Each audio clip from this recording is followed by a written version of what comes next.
बिस्मिल्लाहिर्रहमानिर्रहीम। आज का जो हमारा टॉपिक है ये है इंपॉर्टेंट शॉर्ट क्वेश्चन, जो कि एक्सरसाइज 2.1 जो कि सिंपल इंटरेस्ट पे बेस कर रहे हैं, बिजनेस मैथमेटिक्स आईकॉम पार्ट 1 के। तो आइए हम इनको देखते हैं। सबसे पहले क्या क्या क्वेश्चन आपने कंसिडर करने हैं और साथ साथ मैं गाइड करूंगा।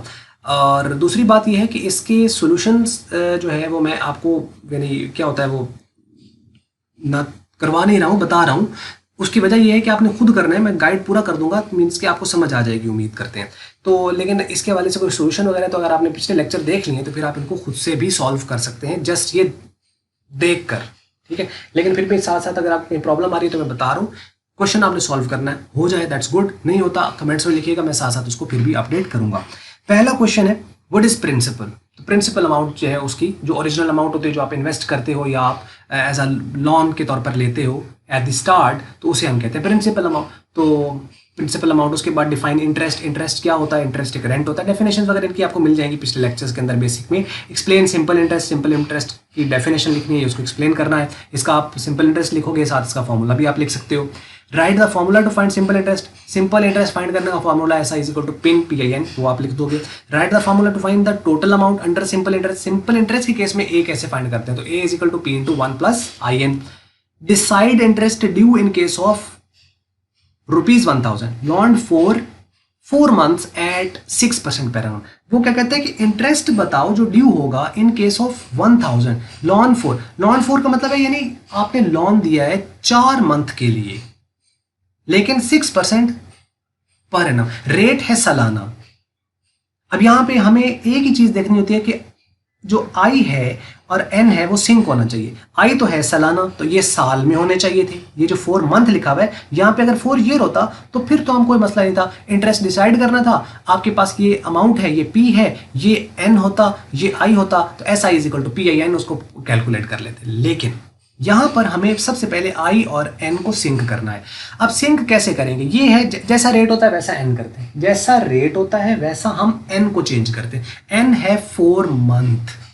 अब यहाँ पे कंफ्यूजन बिल्कुल भी ना हो कि जी हम वो साल में करने के लिए हम क्या करते थे कि मल्टीप्लाई कर देते थे, यानी सेमी एनुअल में हम N को 2 से मल्टीप्लाई कर देते थे, क्वार्टरली में हम 4 से मल्टीप्लाई कर देते थे N को, और मंथली में 12 से मल्टीप्लाई कर देते थे, ऐसे ही है ना। लेकिन अगर आप गौर करें तो वहाँ पे ये होता था कि N साल में दिया होता था, हम उसको सेमी एनुअल, क्वार्टर या मंथ्स में लेके जाते थे। यहां पे मंथ में दिया हुआ है और हमने उसे साल में लेकर जाना है। अब इसको समझने के लिए मैं अब आपको बात बताता हूं कि देखें, जैसे मैं आपसे पूछूं कि जो एक साल है उसमें कितने महीने होते हैं, आप कहोगे 12 महीने। 12 महीने का एक साल हो गया। अब इसको मैं जरा दूसरे एंगल से पूछता हूं, 12 महीनों में कितने साल होते हैं? तो आपका आंसर होगा 1, कि 12 महीनों में 1 साल होता है। चलिए आप थोड़ा सा मजीद करते हैं। 24 महीनों में कितने साल होंगे? 24 महीनों में कितने साल होंगे? तो 24, 12 प्लस 12, यानी 12 महीने के 1 साल, फिर 12 महीने के 2 साल हो गए, इस तरह। लेकिन ये अब इसका मतलब 24 महीनों में 2 साल, 12 महीनों में 1 साल, ये 1 कैसे आया और 2 कैसे आया? यानी 12 से 1 कैसे आता है? 12 को 12 पे डिवाइड करें 1 आ गया, 24 को 12 पे डिवाइड करें 2 आ गया। इसका मतलब क्या है कि जितने भी मंथ्स दिए हुए हैं उसको साल में ले जाने के लिए हम 12 पे उसको डिवाइड कर रहे हैं, ठीक है। तो वो बदलता जा रहा है। तो अब मैं अगर आपसे ये पूछूं कि 6 महीनों में कितने साल होते हैं, 6 महीनों में कितने साल होते हैं, तो यहां थोड़ा सा स्टूपिड लगता है कि 6 महीनों में कितने साल होते हैं। 12 महीने का 1 साल होता है, 6 महीनों में तो एक भी साल नहीं होता। हाँ, एक तो साल नहीं होता, लेकिन कम से कम आधा साल तो होता है ना, आधा साल होता है। 6 महीनों में कितने साल होते हैं? किसी से पूछे ना 6 महीनों में कितने साल होते हैं, तो वो 6 महीनों में कितने, 6 महीनों में कहां से साल है? साल एक भी साल नहीं बनता। बात सही है उसकी, लेकिन एक नहीं बनता, कुछ तो बनता होगा। आधा साल बनता है कि नहीं बनता? आधा साल बनता है 6 महीनों में। कैसे आया? वही 6 को 12 पे डिवाइड, तो 6 1 जार 6 2 जार, तो 1/2 ईयर, ठीक है। यानी एक सेमी एनुअल बन रहा है 6 महीनों का, पूरा एक आधा साल बनता है, पूरा एक आधा साल। कैसा जुमला है वैसे? अच्छा अब देखो, अब मैं आपसे पूछूं कि 4 महीनों में कितने साल होंगे, तो ये अगेन स्टूपिड सा है कि 4 महीनों में कितने साल होंगे। कितने साल क्या मतलब? 4 महीनों में कैसे साल आ सकता है? लेकिन कुछ ना कुछ फ्रैक्शन में, डेसिमल में कुछ ना कुछ तो आएगा ना। हमें क्या करना है, 4 को 12 पे डिवाइड कर देना है। तो जब हम 4 को 12 पे डिवाइड करेंगे तो किस में चला जाएगा? ईयर्स में। तो इस चीज को अंडरस्टैंड करना है कि आपने ईयर्स में जाना है तो एन को आपने डिवाइड करना है, और अगर आपने ईयर को आपने लेके आना है मंथ्स में तो फिर आपने मल्टीप्लाई करना है, यानी मंथ्स में आएंगे दोबारा से मल्टीप्लाई, और ईयर्स में मंथ्स को अगर ईयर्स में लेके जा रहे हैं तो डिवाइड करेंगे। ये बिल्कुल ऐसे है जैसे मैं कहूँ कि 1 किलोग्राम में कितने ग्राम होते हैं तो आप कहेंगे 1000, और अब मैं कहूँ कि 1000 में कितने किलोग्राम होते हैं तो आप 1000 पे डिवाइड करोगे। उधर आपने 1 को 1000 से मल्टीप्लाई किया तो ग्राम में चला गया, अब ग्राम को किलोग्राम में लाना है तो आपने 1000 पे डिवाइड किया, सीधी बात है ना। तो अगर आपको ये बात समझ लगी है तो अब आपका क्वेश्चन हो जाएगा। अच्छा पी आ गया, एन आपने उसको सिंक कर लेना है, यानी कितना बन जाएगा 4/12 तो 1/3 ईयर, ठीक है 1/3 ये ईयर्स में आ जाएगा। तो अब आपने 1/3 लिखना है जहाँ पे एन आना है। तो फॉर्मूला कौन सा आएगा, क्योंकि इंटरेस्ट निकालना तो S I is equal to PIN, P भी है आई भी है और एन भी है, उसको आप कैलकुलेट कर लें आंसर आ जाएगा।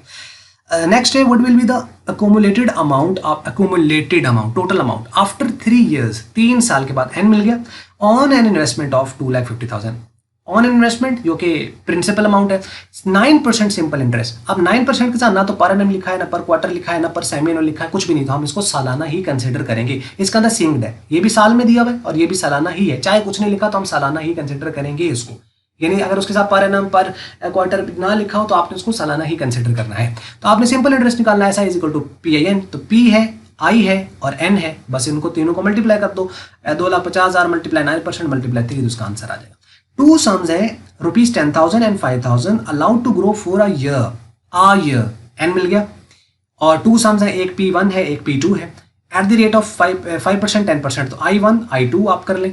तो डिसाइड विच सम पेज मोर, इसमें से कौन सी रकम ज्यादा पे करेगी, मतलब किस पर इंटरेस्ट ज्यादा आ रहा है। दोनों पर इंटरेस्ट सेम आएगा, क्योंकि यहाँ पे देखें रकम 10,000 है तो उसका रेट 5 है, इसमें अगर रेट डबल हो गया है तो उसकी जो रकम है वो हाफ हो गई है, ठीक है। तो चूंकि एक ही साल है, साल भी दोनों में सेम है, तो इसका मतलब सीधा सीधा इसका 5% लिया जाए तो वो 500 आता है, और इस 5,000 का 10% लिया जाए तो वो भी 500 आता है, तो दोनों का 500 आ रहा है, तो both sums are paying same amount, same interest, या amount of interest same pay करें। और आखिरी क्वेश्चन है which rate is required to make an amount double in a year. ये काफी दफा पेपर में आया हुआ है इस तरह का क्वेश्चन। तो which rate is required to make an amount double in a year, ये जो डबल का लफ्ज है ना ये काफी यहाँ पर हेल्प करता है क्वेश्चन को सॉल्व करने में, बाकी तो इसमें कुछ दे ही नहीं रखा।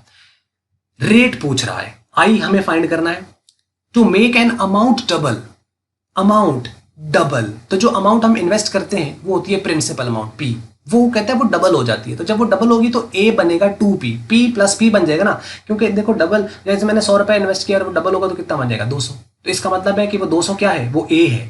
तो ए में क्या चीज शामिल है, p प्लस एस आई, इसका मतलब इसमें p भी 100 और एस आई भी 100। मैं एग्जाम्पल जो दे रहा हूं, p और एस आई सेम है, या हम ये कह सकते हैं कि जो a है वो 2p के बराबर है। अब हमें यहाँ पे वैल्यू तो दे नहीं रखी, तो हम क्या कहेंगे, p को p रहने दो। अब इसको आप दोनों तरीके से कर सकते हो, S I is equal to P I N वाले फार्मूले से भी कर सकते हो, A is equal to P into 1 plus I N के फार्मूला से भी कर सकते हो। चलिए हम एस आई के हिसाब से देखें, तो अब आपको पता है कि अगर रकम डबल हो जाती है तो इसका मतलब जितनी प्रिंसिपल है उतना उसमें इंटरेस्ट ऐड होगा, तभी तो उसने डबल होना है। इसका मतलब जितना पी उतना एस आई, तो इसका मतलब पी और एस आई सेम है, पी और एस आई सेम है। अब आप क्या करोगे, एस आई इजिकल टू जब पिन लिखोगे तो जहां एस आई है वहां मैं पी लिख सकता हूं, क्योंकि वो दोनों बराबर है, तो बनेगा P is equal to P I N. अब ये जो पी इधर मल्टीप्लाई है पिन के साथ पी, ये उधर जाकर डिवाइड होगा तो उधर बच जाएगा 1, तो आंसर क्या आएगा, I N is equal to 1। N कहता है आ ईयर, एक साल, यहां वो 5 साल भी कह देता तो कोई मसला नहीं था, 10 साल कह देता तो कोई मसला नहीं था, उसने कहा आ ईयर, मतलब एन क्या है 1। तो इसका मतलब ये हुआ कि जब आई 1 से मल्टीप्लाई आई रहेगा तो आई इज इक्वल टू कितना आ गया 1, आई इज इक्वल टू आएगा 1। अब आपको पता आई रेट जो होता है परसेंटेज में होता है, अब आप इसको 100 से मल्टीप्लाई करो ताकि वो परसेंटेज में चला जाए, तो आई कितना आ जाएगा 100%। 100% होगा तभी तो वो डबल हो रहा है एक साल के अंदर। इसके अंदर 100% रेट अगर आपको मिले तो तब एक साल के अंदर वो रकम डबल हो जाती है।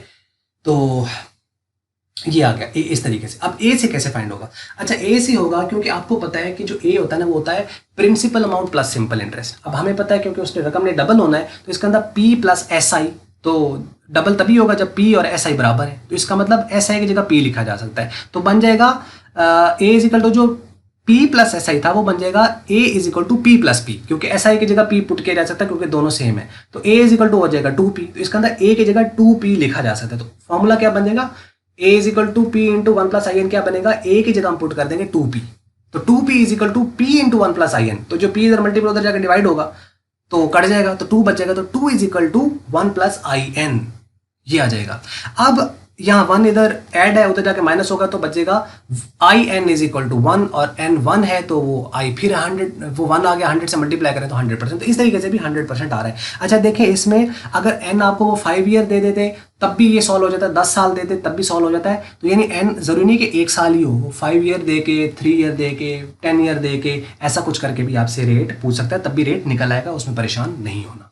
तो बस ये थे क्वेश्चंस, उम्मीद करते हैं आपको समझ लगे होंगे और आप इनको सॉल्व करें। आंसर अगर आपके सही आ रहे हैं तो उसके आप हमारे साथ कमेंट्स में बताते जाइएगा, साथ साथ इंशाल्लाह हम जहाँ पे कोई ज़रूरत होगी तो हम आपको अपडेट करते चले जाएंगे। बस ये थी वीडियो। अगर आपको मल्टीपीडिया की वीडियो अच्छी लगी इसको आप लाइक कर लें, शेयर कर लें दूसरों के साथ। अगर आपको अच्छी नहीं लगी इसको आप कर दें डिसलाइक, और वीडियो देखने का बहुत शुक्रिया।